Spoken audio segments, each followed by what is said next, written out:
Greetings, this is financial expert Bradford Townsend, and this is a forward research report, Part 1, on the United States presidential primary candidates on the 31st of March, 2016.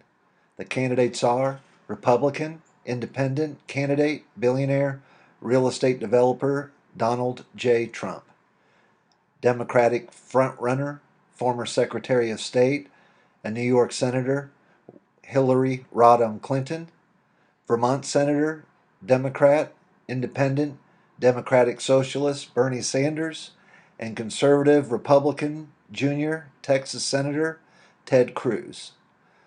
The goal of the forward research and this video is to illuminate facts and information that is not being presented in the mainstream media, alternative media, or YouTube in a concise and cogent format.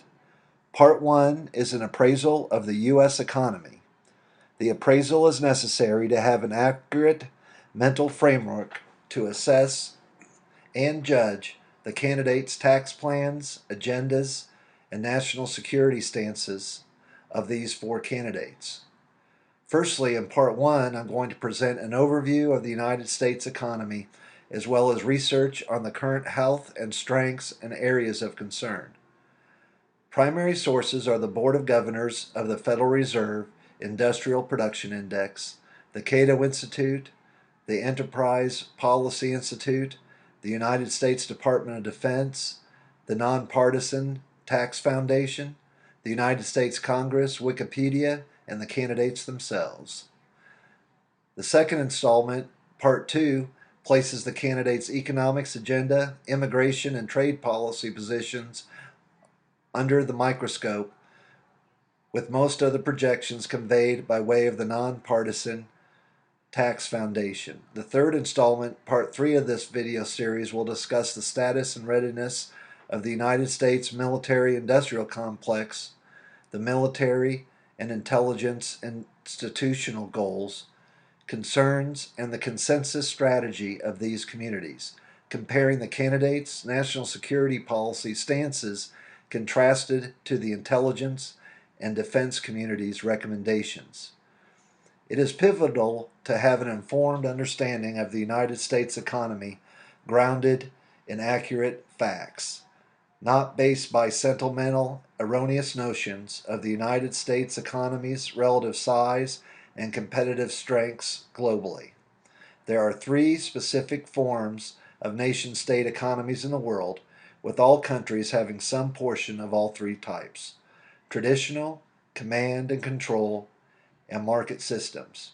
Traditional economies are agricultural based, with an emphasis being on subsistence agriculture, which includes most of sub-Saharan Africa and parts of Southeast Asia.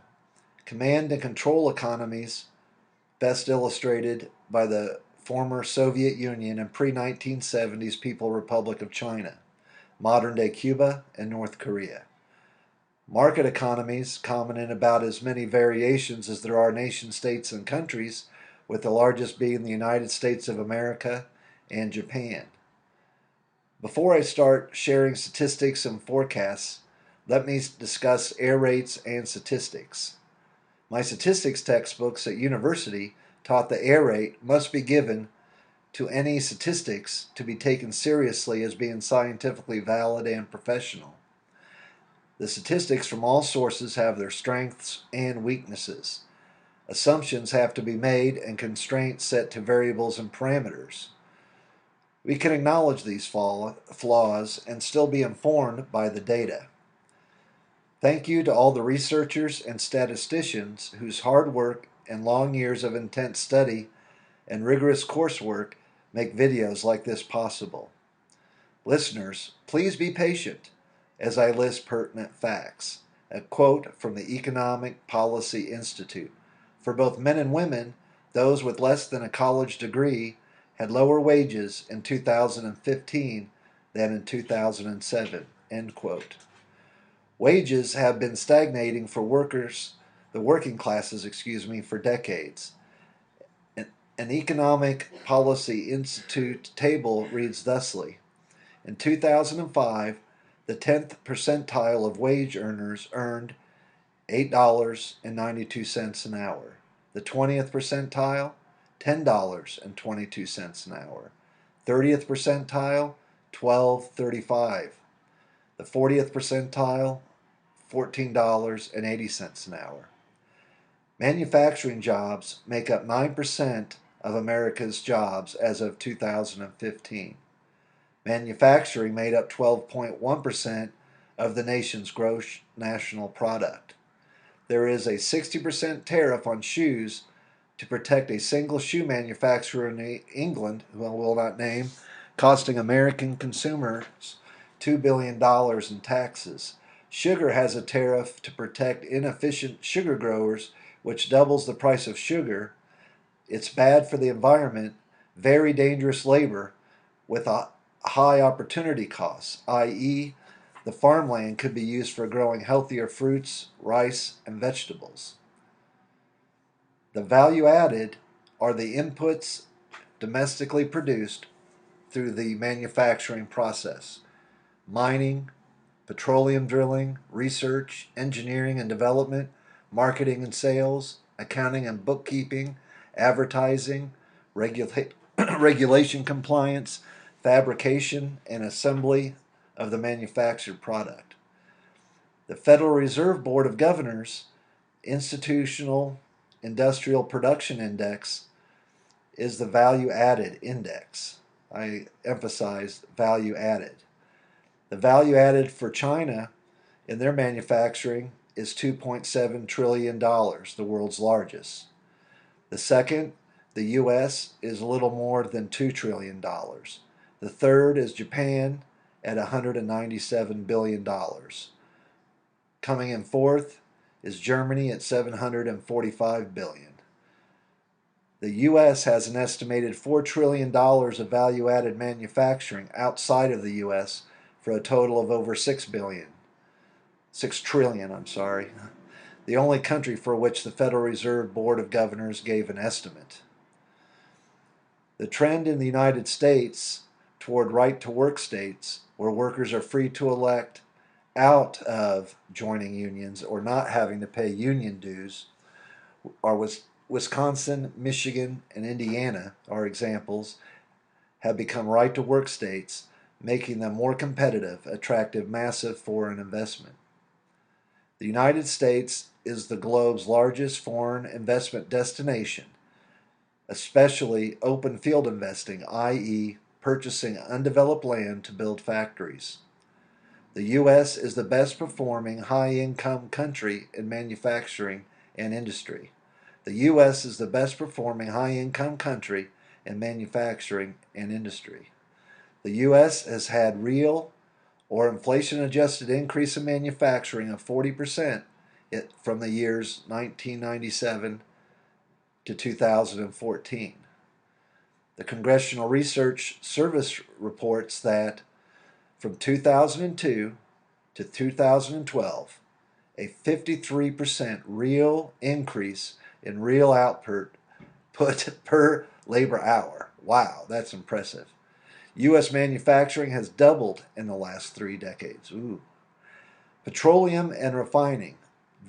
These are the largest industries in the United States. The home of the brave has maintained her share of global output over the last 40 years. In other words, it's not losing ground to the developing world. It's holding its market share in an ever-increasing global world economy. Low productivity manufacturing has moved overseas, while the lion's share of the profits go to American families, individuals, or corporations. High productivity manufacturing is being attracted to the land of the free. Cheers. Please stay with me now. Wink. Let us look at comparable wages around the globe, shall we? Let us look at 13 lucky countries from the lowest to the highest manufacturing wages, and this includes their benefit packages. First, India, which will soon be the world's most populous country. There's usually no benefits, and manufacturing averages $1.59 in US dollars. Second, China at $3.07 an hour, usually with no benefits. Third, Mexico, $4.75 with a little bit of benefits.